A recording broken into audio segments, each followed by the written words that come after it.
Yo, what is going on, guys? It is Hart DFS, and today we have another NBA slate breakdown for tomorrow. Nice two-gamer. Before I get into that, if you're new to the channel, do appreciate you hitting the like button, subscribing, and commenting on the video. Do appreciate all the new subscribers recently. Well on our way to 500. That's the goal for now. Doing a giveaway once I hit 500 subscribers on YouTube and then 300 plus Twitter followers. So definitely make sure to follow me on Twitter. Hard DFS, answering any questions you guys might have, putting up extra prize pick plays, putting up my DFS scores, all that good stuff. So definitely follow me there. And look back at my lineup. Could have been 3 days in a row that we hit. We had 2 great days in a row.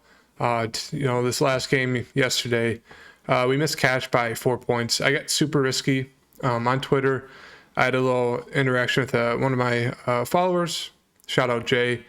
He said interesting core. I knew it was a super risky core, especially with Harden. Maxey, Reed, and Booker are fine, but Harden was just super risky. I wanted to take one last shot on him because it's James Harden. I know he's done bad, hasn't been the same James Harden as of old, but I wanted to go there and wanted to feel that pain of him absolutely busting at his price, and he did that for me. But Maxey was great. Booker was pretty solid. Reed was okay. Obviously super popular. Got the minutes, just didn't perform well. So unfortunately, we missed the core by 4. Would have hit it easily if I went with my other option was going to go with kind of basically the popular, the very chalky lineup of core of Luka, Bam, Reed, and Booker. That's what I was going to do, but decided to kind of switch off. Stick with what I wanted in the video. Obviously, didn't work out. Oh well, but. We have another slate for tomorrow to get it back. But I went with Maxey, talked about how I really liked him. A good bounce back spot. It's him, Harden, or Harris that's going to do well. Harris did well the first game. He didn't really shoot the ball well the second game. Maxey stepped up. Obviously, got 34 points, 43 fantasy points, low owned, did well. Pretty much the only person on the team that could score. So, great with Maxey. Booker did his thing. The game kind of blew out. Chris Paul kind of did his thing in the third quarter, so they didn't really rely on Devin Booker at all much. And then he kind of hit, 3, I think it was 2 or 3 straight threes in the fourth, and that was pretty much it. Solid 44. Strus, I guess, got hurt. I was watching the game. I didn't really pay attention to what happened. Victor Oladipo kind of took over for, kind of the backup guys. And so Strus did okay. Crowder talked about how I kind of liked him. Did well. Reed obviously played the minutes, 25, but didn't perform well at all. What can you do? Not much. Harden talked about getting risky with Harden. If he would have had a great game at 19% owned, I would have moved past a bunch of people. Made a good amount of money, but unfortunately, it's the James Harden of new, which he kind of sucks. I mean, to be fair, they are double teaming him and just forcing him to give up the ball, so it's pretty hard to score when they're double teaming him every time he has the ball and they're playing zone. So they're definitely making it tough on Harden. So I do give him a little leeway there, but he just hasn't been effective. Niang, super unfortunate, talked about that small ball. He got 10 minutes, but he fouled out. You usually probably would have seen closer to 20. That would lead to more rebounding opportunities, more assist opportunities, obviously more point scoring opportunities. He's a decent 3-point shooter, especially from the corners. We just kind of got screwed with the 10 minutes, 6 fouls there. And then Brunson letting me down in fantasy and then letting me down, as you can see on Twitter, was going to make up, was going to win that $100, just threw in 10 on the second half picks. And then Brunson does nothing. Once again, missing shots, just playing terrible. So that's a little unfortunate. But looking to get back on the track for today. We got the Miami-Philly side. Game's in Philly. The big news is Embiid is technically out as of right now, but he could be ruled back in. So this is more of like a quick look at these games for today. Just a look back from the games yesterday, look forward to the games tomorrow, if that makes sense. But Jimmy at the top, 9-3. Lowry is questionable. If he's in, it does kind of hurt Jimmy's assist opportunity just by a little bit. Obviously, the offense does run through Jimmy, but that would mostly affect, if he's in, it would affect guys like Strus, Gabe Vincent, obviously, maybe Oladipo a bit. They'd probably limit some of his minutes. Who knows? We'll have to keep an eye out on the news. let's just say he's in as of right now. Don't mind getting to Jimmy, 9-3. A little pricey for him, but obviously he's done very well with the playoffs, so don't mind getting there. Bam. Looks like an okay play. Actually, let's say Kyle Lowry's in, but Embiid's out. As of right now, let's just go with that. I would like Bam, same amount at 8-1. Price came up a tad, but, he should be able to feast against DeAndre Jordan or Paul Reed, so I don't mind getting there. Tyler Hero, decent play at 6,900. Gonna, average about 34 fantasy points per game. So at that price, okay play for me. Kyle Lowry at 6-1. You can definitely take a dart throw on him. Averaging about 32 fantasy points per game on the season. Not a high volume shooter, but can get you there with, the rebounds, the assists, can get you some steals as well. I know he'll probably be low owned. I don't know if there'll be a limit on his minutes just because of that hamstring injury.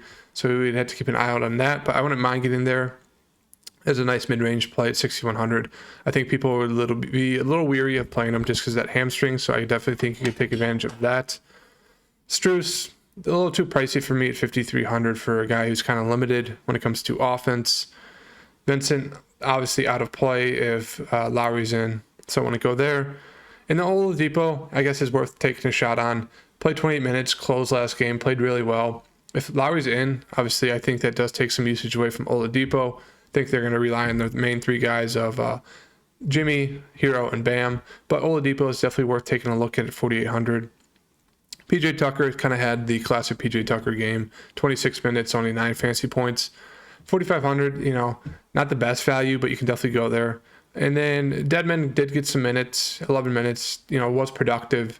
You can definitely take a Hail Mary throw on him at 3,000, but you really need Bam to be in foul trouble or not doing well, and then Dwayne Deadman to be on fire off the bench. But I just don't think he had to go there at 3K unless you're trying to fit in like the 3 or 4 guys at like 9, 10K, even though I don't even think there's that many on the slate. I think everyone's 9/8K, and Luka's only one above 10. But that really does it for me on the Miami side. It's pretty much just, Bam, Jimmy, and then Lowry for me. Philly side, we have Embiid, who is out as of right now, but could be rolled back in. So let's just say he's out. If he's out, Harden, I'd really like to get to him at 9K. I know he'll be low owned. Once again, people are off the Harden. They think he's a bust. And that's something you should definitely take advantage of in tournaments. But it's one of those things we've seen, 3 straight games, or should I say 2 straight games of him being able to do nothing. The Heat are just going to play his zone. They're going to double team him. So I just don't really see how he gets there, even at, 9K, all the usage. I just don't see how he gets there as of right now without Embiid playing. So I don't know if I'd get to Harden. Tobias, Maxey look like decent plays for me. I'd honestly prefer Tobias just because he does have kind of the floor of the rebounds and assists, can get you some steals as well.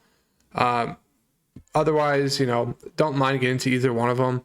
You're going to, I'd say, want at least one of them in your lineup just because of the offense is going to have to come from these 3 guys if they're going to want to win this game. Don't mind getting to Paul Reed again. Price is up there at 4,900. Kind of had, a very hot game in low amount of minutes and a very cold game in the high amount of minutes. So I do think he'll fall somewhere in between that. So at 4.9, it's an okay play. Danny Green, I feel like it's, the general sentiment on Danny Green is that he sucks. He's not the same player as he was on the Spurs or even slightly on the Raptors. He's terrible. He's brutal. Shot the ball 10 times, 1 of 9 from 3. I mean, I don't know if a lot of people will be on him. I'm assuming they won't, but he could definitely be a sneaky play at 4,100. Hail Mary type play. Obviously, he's done horrendous in this, in the playoffs and pretty much on the whole season. But this could be one of those bounce back opportunities. 4,100. If he does hit 3 or 4 threes, he can get you a couple of rebounds, maybe a couple of steals, and he could easily get you into the 30 fantasy point range. So I don't mind taking a dart throw on Danny Green. DeAndre Jordan got 13 minutes. Don't need to go there. Would like to run it back with Niang. He should see closer to his 20-minute mark. Would shoot better than 1 of 3 from 3. Obviously, he is a little foul prone. Got 6 fouls fouled out. But 3,700, definitely worth taking an eye on or look at for value. Quark Miles got some run, 18 minutes, got a little bit more in the end with the blowout, and then Thibault kind of floating around that 15-minute mark. Can definitely take a dart throw on him, but I do like Niang and Danny Green as some value for today, and then it would pay up, or it would play a guy like Maxey or Harris if Embiid's out. If Embiid's in, I would like to, I would get to Embiid at 10-4. A little bit of a tough matchup, but, definitely worth playing him. But I'd really, really like Harden. I don't think they would run a zone against the, Embiid. I think that's just too easy for them to throw it down to Embiid. They'd have to double team him. It would leave guys like Harden, Harris, Maxey, even Danny Green open. So huge news to keep an eye on. Definitely changes the whole slate if he's in. Phoenix, Dallas, it's the most popular game to, take everyone from. That's kind of what everyone's done the past two games. So if you've been, riding with the Philly guys, I feel, it's unfortunate that they haven't hit. I do expect tomorrow to be hopefully a little bit different, but if not, definitely ride with more of the Phoenix and Dallas guys. Booker, Paul, both look pretty good at their prices. Slightly prefer Booker just because he's a little bit better of a scorer. Obviously, Chris Paul can get there in other ways, with the assists, steals, whatnot. Been scoring the ball a lot higher than his average. They've been leaning on him a little bit more in these playoffs. And so I don't mind getting to either one of them. I think you're going to want one of them, as I said, with the Philly guys. You're going to want one of either, Booker or Paul today, or tomorrow, I should say. Really like Ayton, 7-6.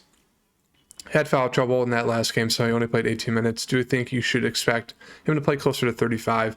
And the Dallas guys, as you can see, can't really handle him. So I do like getting back to Ayton today. So it does look like a day of at least two Phoenix guys, which I think you do need in your lineup. Bridges, just a really solid role player. He could be better than that, but that's all they need from him. And he's playing pretty much the whole game. Pretty much hitting, the spot on 30 fantasy points a game. So if you're looking for a mid-range guy, you can definitely look to him. Jay Crowder, done well the past two games.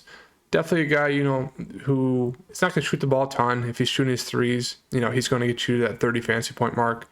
Obviously, he shot the ball, pretty decent the past four games. Obviously, from three, he was 1 of 5 and then 1 of 4. So, just looking secondary play, I guess I'd say. I'd rather get to a guy like Cam Johnson. Obviously, the minutes are not as high as Jay Crowder's, but he's a better scorer. Does still have that rebound and assist floor. And yeah, if he's hitting his shots, he could definitely pay it off. Going to be lower owned than Crowder, so I don't mind getting to him. Payne and McGee are both going to play about 15 minutes. I don't think you get to force it with either guy. Maybe you could take a shot on McGee, if Ayton gets in foul trouble again, but McGee was also in foul trouble, so that didn't really work out. But favorite player, obviously, the two main guys, Booker and Paul, and then Ayton, really love him today. And then downside, Luka's going to be super high owned once again. Pretty much no one on the Sun side can guard him, so he's having his way. But he also kind of got burned by Chris Paul in that third quarter by just throwing him in the pick and roll. I do think they're going to attack that more this game, so it'll be interesting to see how they handle that. But obviously, really like Luka 11-6. Brunson, really like him today. Past two games really screwed me because I played him, I think, once or both. I think once, but he screwed me the past two games on prize picks. But I'm going back there, 6-4. They're going to need someone to step up in this series. All eyes are on Brunson. I do think he's going to step up. Shot the ball terrible the past two games. Gone off to horrendous starts in both first halves. He has that rebound floor and assist floor, which you do like. Can't get you a steal. It just comes down to if he can score. I do think he can. There's slight foul trouble with him just because he's small. I know he got some offensive fouls the past two games, but really like going back to him today. Should be low owned. Do like him. Finney Smith, Bullock, pretty much the same player. Finney Smith was in foul trouble, so I only played 20 minutes, but they're both going to play around, 40, 44 minutes. Probably get you 25 to 30 fantasy points. So if you want that from a guy 5'5", 5'4", I don't mind getting there. I just don't think you have to. It's definitely worth taking a shot on Dinwiddie. Obviously, he hasn't done much these playoffs, but playing the minutes, they're going to, if Brunson's not going to step up, they're going to need someone to step up. I do think Dinwiddie has it in him, as you can see from, some games coming off the bench with both Luka and Brunson starting. He's been able to come off the bench and do well for them. So definitely worth taking a shot on him. I do think one of these games he's going to have a good game off the bench. Kleber priced up at 4.4. I just don't think he could get there. And then Powell is at 3,600. Lost some minutes because he was in foul trouble in that second half, so he probably would have played closer to 20. Obviously not too involved in the offense. And then Bertans played 20 minutes, just about, shot the three well, got you some rebounds and assists. I just don't think he could do it. Kleber and Powell are kind of in foul trouble, weren't playing well, so they did look to Bertans. He helped them out a bit, but I just don't think they're going to get there, especially if Ayton's back in. They're not going to throw Bertans out there. He'd just get eaten alive. Even at power forward, they'd probably switch, do some screen and rolls. Bertans would get, switched on to them, and it'd just be, that would just be barbecue chicken, as Shaq likes to say. But that pretty much does it for the kind of the early look for today. We're going to wait for tomorrow to make the official core plays. But as of right now, kind of like in Brunson, Ayton, do think you're going to want to get to another one of these Phoenix guys. Let's just say Paul as of right now. And then I do think you can get away without playing one of the Miami guys. But let's just say, going back to Tobias, and then let's just throw Jimmy in there. So this is kind of what I'm looking at as of right now. Obviously, the big news is the Kyle Lowry news, and then the Joel Embiid news. Slate changing, so definitely keep an eye on that for tomorrow. We'll have an updated video tomorrow, kind of going over, my official core plays, how to attack the slate, stuff like that. So definitely leave a like, comment, subscribe. Do appreciate all the support. And I'll be having an early look prize pick video out later tonight as well. So thank you guys, and I'll see you guys tomorrow for the official picks. Peace.